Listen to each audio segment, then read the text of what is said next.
also is a mix. I would say that majority of them are full-time, but some of them are still employed, doing other things.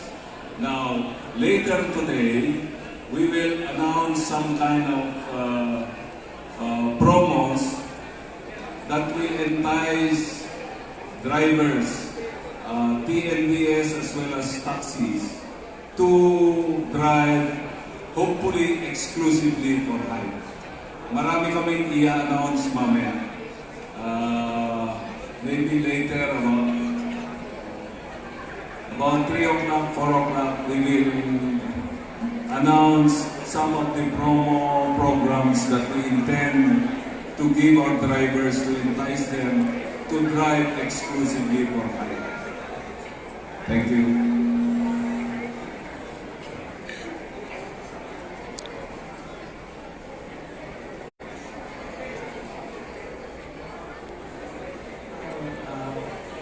From Manila Bulletin. 2 questions. First question, ano yung magiging surge pricing nyo? Do you already have an idea of the percentage about the regular estimated fare for your surge pricing? And next question, second question is, will your driver see the destination or malalaman lang nila pagsakay ng pasahero pag natanggap nila yung fare? Okay, yung second question mo na, pasagot ko lang dito sa Sipion. The second question is yung nakikita. Yes, destination. Yes, pinapakita natin destination even na hindi pa yung na-accept. So once a driver is in a booking, so pick up yung destination, makalagay sa destination. And then pick up distance. Yung question mo about surge. In theory, surge is a matter of supply and demand situation. Pag malaki ang mataas ang demand, mahina ang supply, the surge is expected to go up. Pag maraming supply, walang demand, walang surge, zero. Kaya nga, ang approved na sa amin is a surge of up to 2 times the fare. Ang 2 times doon includes the per kilometer of, depende kung anong type of vehicle yan, per kilometer, plus the 2 pesos per minute charge. So yun yung component ng amount that will be subjected to the surge. Now, sa ngayon, our philosophy is to make our fare as affordable as possible.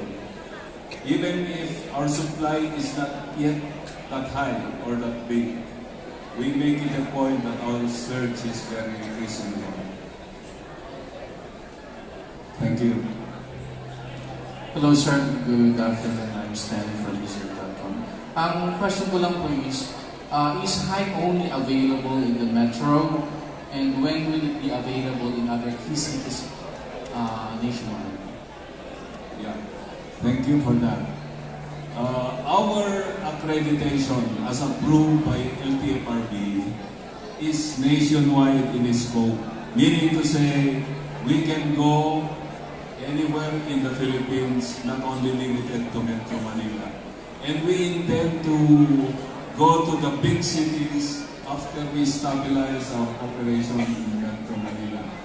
We will go to Cebu, to the other cities in the Visayas, like Iloilo and Bacolod, maybe Cagayan de Oro, and other cities in Luzon. Like, we are already looking at Clark and Subic.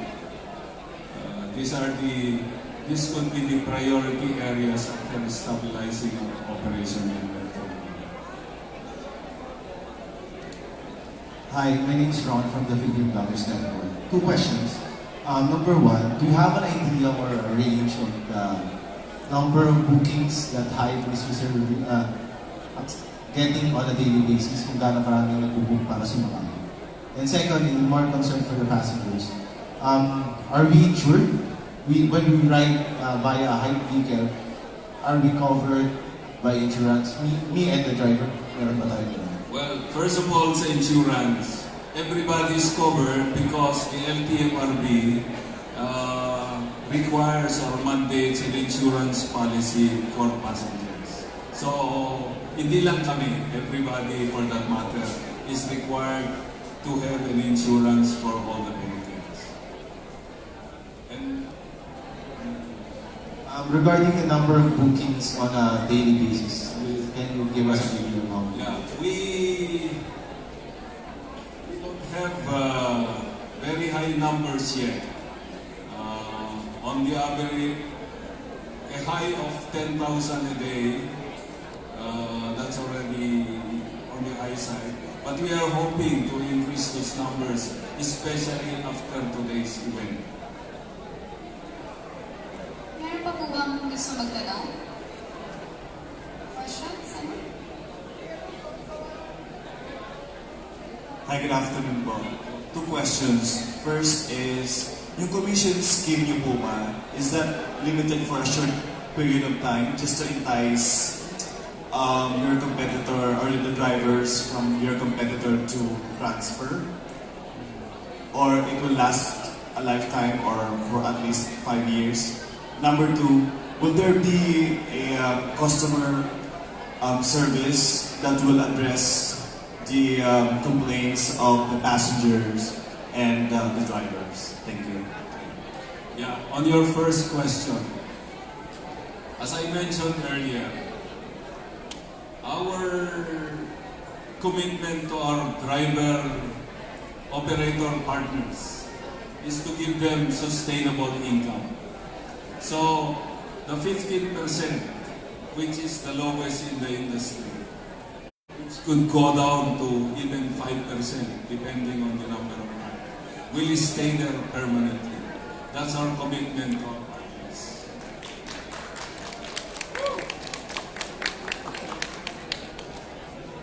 Anybody else? No. The other question. We have already a customer service. It's 24/7. If necessary, we will even augment the scope of their service.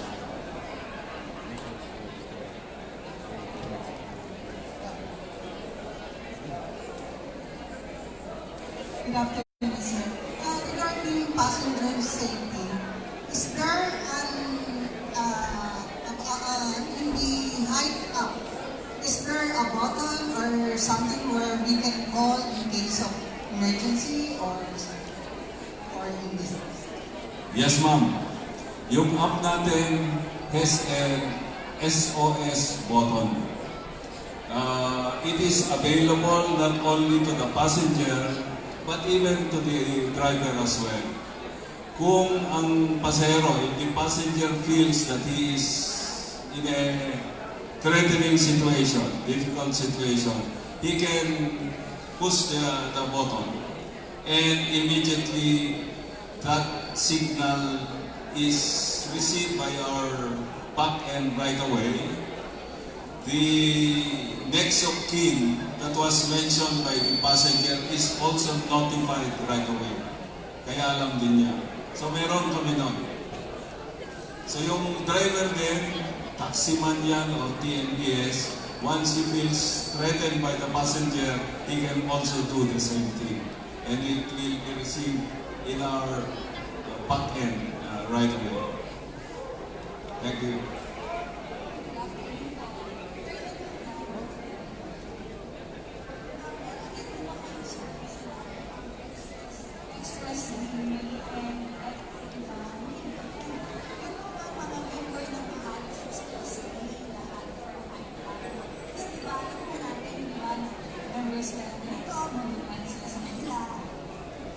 Yung second question, exclusive ba sila sa high? Unfortunately, at the moment, that is not the policy of LTFRB. Ang sabi ng LTFRB, it should be not exclusive. Having said that, however, we are hoping that with the commission structure and with the incentives that we are going to give our driver partners and operators, that in reality, in actuality, they will be exclusive with us. Thank you. Yung delivery, wala pa kami noon, wala pa kami express delivery.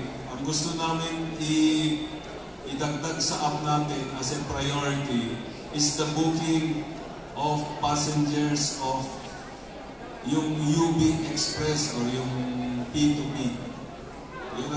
Dahil nakikita namin ang daming nakapila doon kahit umuulan. So gusto namin bigyan din ng solusyon yung problema ng mga pumipila ng kahit umuulan, kahit maaraw. So parang meron silang scheduled trip na lang para hindi na sila pumipila.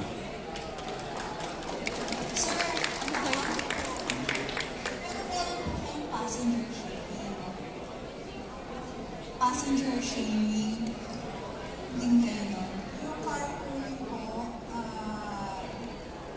hindi sharing lang. Sa ngayon po, medyo inaayos pa, pero we will have soon. Hi, good afternoon. I am Sol from solrazo.com. My question is, do you have a basic car model requirement that should accredit with your system? Yung choices po for sa inside height up or sedan, unfortunately yung mga hatchback po is not allowed by LTFRB anymore. So nag-start po ng sedan, AUV, ito po yung mga Innova, Avanza, etc. And then the SUVs. Of course, nandyan din po yung taxis.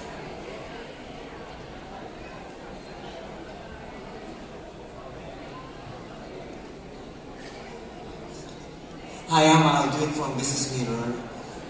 Tanong ko lang, meron ba yung penalty doon sa mga rider na nagka-cancel? And doon sa mga drivers na nagka-cancel? Sa ngayon po wala pa, but we have already filed a petition from the LTFRB. We're just waiting for the result. So nag-apply po kami. Cancellation will be both for the passengers and for the riders. Thank you.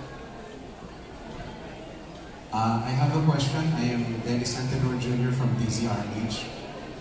Can you actually say now that Hype is better than Grab? Of course. Next question. Curiosity, sir, who came up with the name Hype? Itong mga kasama ko. Okay, to Ma'am Jenny, Miss Jen, are you giving senior citizen discount and student discount? Yes, sir. We are giving senior citizens, PWD, and students discount. So as required by the government. Kasi sabi niya sa mahigpit na tanong, what's the basic difference?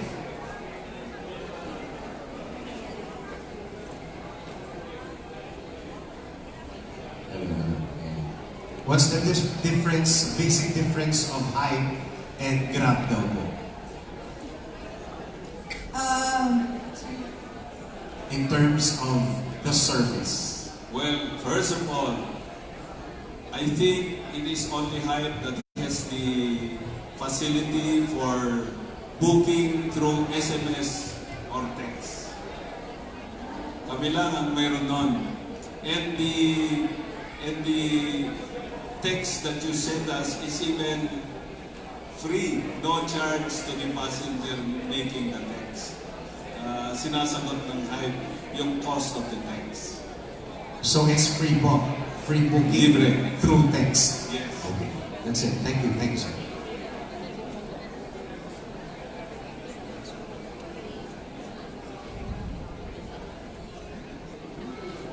Questions? Meron po kung gusto magtanong?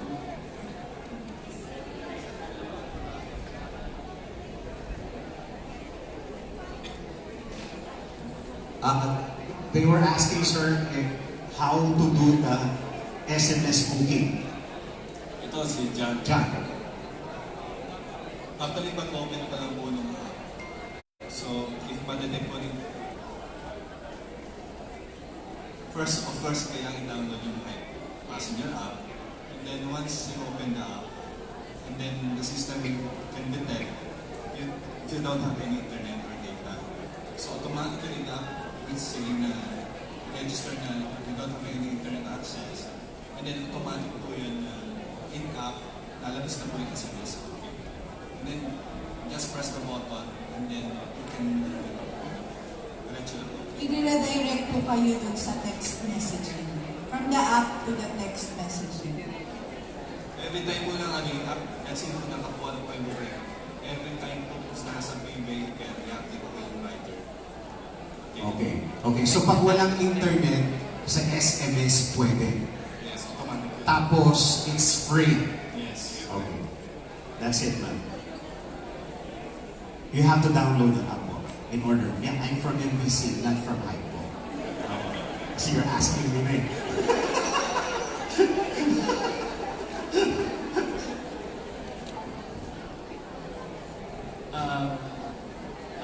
I'm Andy from Entrepreneur Magazine.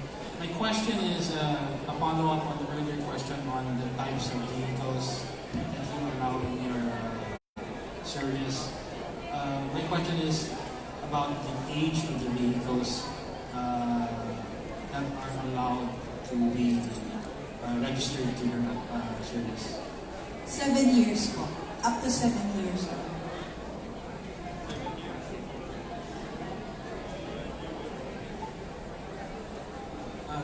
Good afternoon. First of all, congratulations for the hype launch. Thank you. I'm Earl from Street Talk PH. Follow-up lang po sa SOS. So, halimbawa, ako na hold up ako. Pag napindot ko ba yung SOS, anong exact na message ang pupunta dun sa saka anong class of response ang makukuha ko, for example? May wang-wang po siya. So, maingay doon sa backend namin. And our people from customer service will see yung exact location po nung sasakyan, whether it's the passenger or the rider. So, kung yung rider po, outside the vehicle na, yung exact location po ng rider. Kung yung driver naman po, nasa sasakyan pa, yung exact location din po na. It will take what kind of emergency? Assistance po. Medical? Lahat po. We have naman po lahat ng mga numbers from different and the nearest police station, nearest hospitals, etc. For example, nakakita. Paano malalaman mo anong klase? Just being cautious. Paano malalaman anong klase emergencies? Either police or medical or how to differentiate? Yeah, we can have other options naman. We can call the rider or the driver on what kind of emergency meron siya. That's our only way. Kasi yung panic button, isang button lang po siya. So whether it's they need an ambulance or they need police assistance, isang panic button lang. So our way is to call on that particular person. Thank you.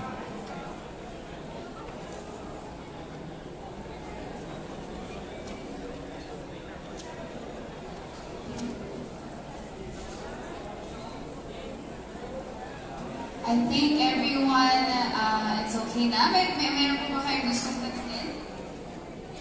No?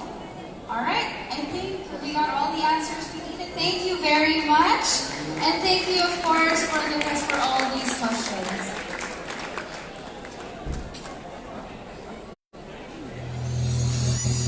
In the last years, the Filipino riders and drivers became powerless biktima ng mga nag-uumbog at mga kumpanya ng TNVS na gustong kumita ng malaki. Ang mga riders, operators at passengers ay tila wala nang magawa, kundi tanggapin ang mga nangyayari at abangan na lang kung ano ang susunod na kabanata. Tila ba ang mga malalaking kumpanya ng TNVS ay hindi naiintindihan ang kulturang Pilipino? Hindi naiintindihan ang kailangan ng Pilipino. Pero ngayon, iba na. Ang mga pasaherong Pilipino, ang mga driver na Pilipino, ang mga operators na Pilipino ay maiintindihan na ng kapwa Pilipino. It's time to hype up the service to the Filipino people because the Filipino people deserve world-class service. Itataas na ang antas ng pag-ibig. Itataas na ang antas ng servisyo para sa lahat ng pasahero, drivers at operators man. Alam natin na yung unang dalawang pumasok sa negosyo dito ay hindi Pilipino. Isang Amerikano at isang hindi taga-Pilipinas. Kaya gusto lang din natin patunayan ng Pilipino kaya rin sumabay sa negosyo. Ang magandang benepisyo ng riding public dito ay ito ang magandang alternative sa mass transport system na hindi pa masyadong efficient sa ngayon. Kaya gusto natin bigyan ng Pilipino ng isang paraan para they can move from one place to another in a very efficient and easy way. Malaki ang naitutulong ng negosyong ito sa ekonomiya ng Pilipinas dahil yung ating partner operators and drivers, they are entrepreneurs in their own right. Sila ay negosyante rin kagaya ng malalaking negosyo dahil bibili sila ng sasakyan at gagamitin ito pang hanap buhay. Kaya nga kung ikaw ay isang operator, palagay ko hindi na masyadong kailangan na maghanap ka pa ng ibang opportunity sa labas ng bansa. Dahil sa madalas na problema sa koneksyon ng internet sa Pilipinas, naiintindihan ito ng hype. Dahil ngayon, pwede nang mag-book ng ride sa pamamagitan ng SMS text messaging. Introducing Hype. Ang Hype, yung application natin ay ginawa natin rider-friendly or user-friendly. Unang-una alam natin na dito sa Pilipinas sa ngayon, hindi pa masyadong maganda yung internet connectivity natin. Ang kaibahan ng Hype sa ibang transport company is that aside from being reliable, meron kaming SMS or text messaging. We have a way of getting the booking. Pwedeng mag-book ng isang sasakyan gamit lamang ang SMS or text. Wherein yung mga pasahero ay pwedeng mag-book ng ride via SMS. At ito, walang bayad sa pasahero na nagte-text. Yung SMS texting or yung booking ng Hype is libre para sa mga pasahero, walang bayad yun. And madidetect kasi yung system namin once na yung pasahero or yung rider ay walang internet or data service. So once na-detect ng app yun, i-divert ng app yung pasahero sa SMS or sa texting. So therefore, magko-communicate yung pasahero doon sa system ng Hype through that SMS booking.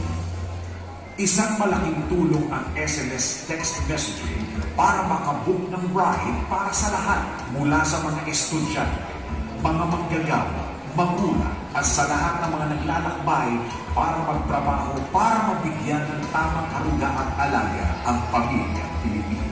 At dahil nga naiintindihan ng Hype ang sitwasyon ng isang mananakay, kung gaano kadelikado ang nasa biyahe sa araw-araw. Ipinakikilala ang panic button sa application ng HAI. In-address din natin ang issue ng safety, both to the passenger and to the driver. Meron tayong SOS feature ng ating application. Once na press ng passenger yung SOS button o yung panic button, makikita sa back-end ni HAI na mag-alert yun na something or an emergency is needed. Threat to the passenger or to the driver, either way of them can press the button, tutulong na tayo sa kanila. At dahil ang mga opisyal ng kumpanya ng HAI ay mga drivers at operators din, naiintindihan nila ang pangangailangan ng mga ito. Sila mismo ay biktima rin ng mga dating pinagsiservisyohan nila na kumpanya ng TNVS. Before, as operator, I have fleets for cars. Now, dun sa mga drivers ko before, sinasabi ko ito dapat ang gawin nyo, discard it para makuha yung mga quota. So, sinusunod nila. But at the end of the day, kasabihin nila, sir, mahirap yung punin. Sige, bakit? Napakadali lang naman na. Nandiyan yung guide para punin. Ito na yung time mo, kung lumabas ka ng ganitong oras, hanggang ganitong oras mo po, may yung quota for the day. Sabi nila, sir, parang madali, pero mahirap kung sa actual na mag-drive. So, sabi ng wife ko, sabi niya, hindi ba yung siguro mag-drive? So, naging challenge sa akin yun. Even I'm professional, nag-work ako sa certain private company. So, sino mo kong mag-drive?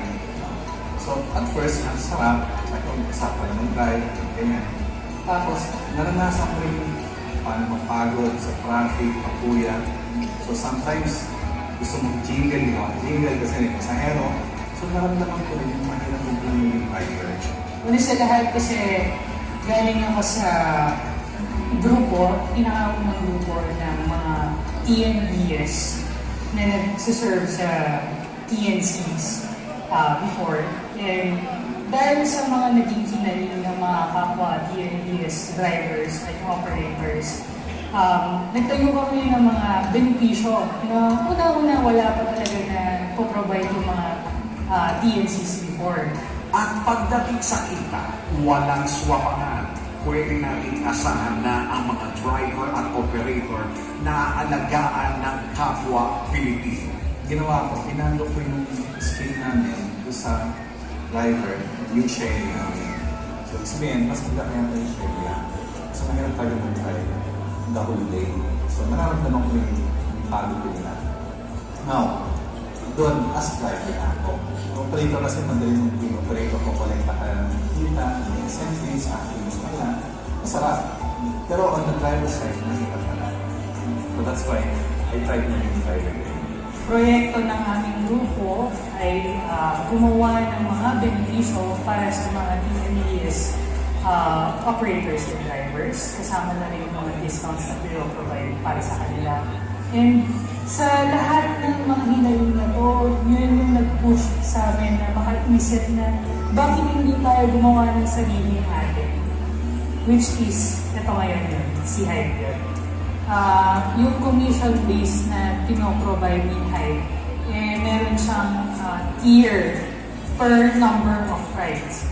So, the more na ma-hit mo yung pinakamaraming rides, mas pinakabababa na commission yung may ibibigay sa'yo ni Hype. At dahil naiintindihan ng kulturang Pilipino, may mga dapat tayong asahan na serbisyo na siguradong ikatutuwa ng pasahero, mga drivers at operators. Okay, sa mga rider kasi, well, unang-una nakakancel yung mga booking nila. Well, the reason why nakakancel din, because si driver, kinakancel din. Well, obviously, may rason kung makakancel natin. Unang-una, nag-book sa yung passenger, kasi driver, more than 2 kilometers or 3 kilometers, sometimes it's 5 to 10 kilometers ang layo. So, nagkakaroon problema sometimes yung system. So, once you're more than doon sa pick-up point na 2 or 3 kilometers, kawawa naman yung driver din kasi. So, pupuntahan mo, yung passenger tapos biglang ka-cancel on the side ng driver, kawawa yung passenger, ay driver.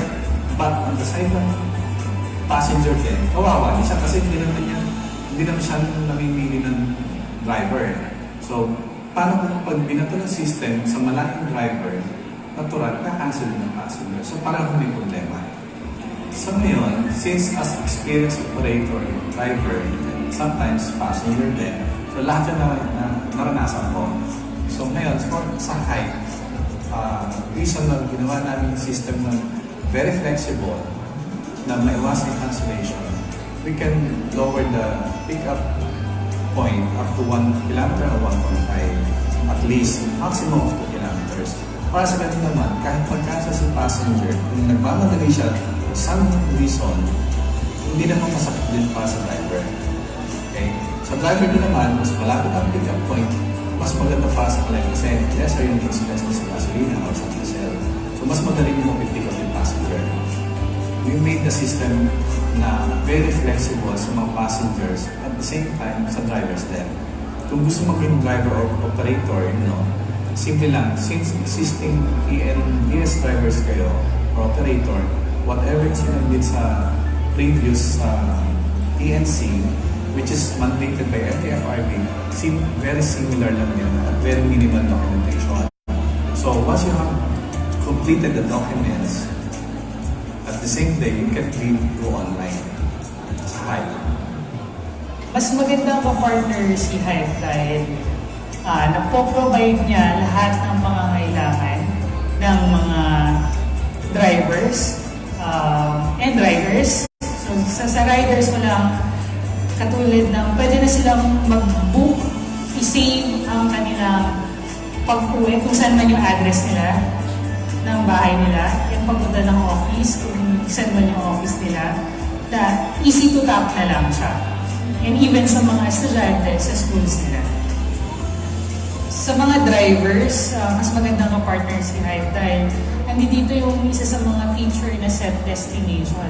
For example, gustong pumunta ni driver sa pinaka-busy na lugar sa unang simula ng kanyang araw. So for example, Makati. Pwede niyang iset na ang makukuha niya ng tao is also going to Makati.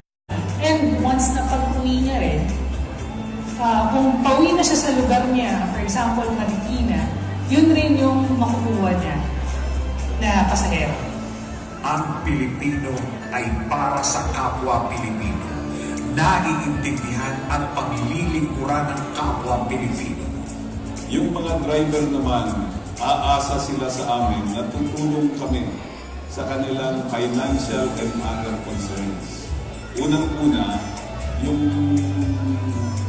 yung commission structure natin ay ginawa natin para mas malaki ang kita ng driver operator. Yung commission natin, mababa yung rate nun, mas mababa sa kalaban. Kaya nga, mas malaki yung take-home pay ng driver at sa operator. Maliban doon, meron din mga benepisyo na hinahanda namin para sa mga driver. Dahil gusto namin magiging long-term ang relationship natin sa driver-operator. Para sa mga driver at operator, ang kaibahan ni Hive, yung commission scheme na binibigay namin para sa mga driver at operator is naka-tiering. Meaning to say, pag mas maraming kang trips, mas magiging maliit yung kukuhanin namin commission at mas malaki ang take-home pay ng driver. Yung driver at ng operator.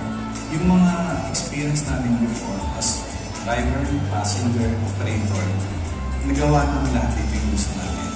Since ang Hive is made by 100% Filipinos, it was based on the experience from operator, driver, and passenger. Well, our system is very unique, very seamless. We made the system user experience both on driver, operators, and passengers. Everything is simplified now based on the local demand. Ako, to be honest, masaya ako being part of Hive kasi for myself, I know na natutulungan ko yung mga hinaing dati ng mga kagrupo ko. Hindi lang kagrupo ko, hindi ko kagrupo ko. Kasi ito yung idea namin lahat eh. Pinagsama-sama namin para mabuo ang app na to. And passenger friendly din siya in terms of the fare. Maasahan nila sa atin ay magiging affordable yung fare na sisingilin natin sa kanila. Maliban doon, we will give them safety in their ride and a distinct experience na kung sasakay ka sa hype, kung baka ulit-ulitin mo na yun. We're proud na this is an all-Filipino company.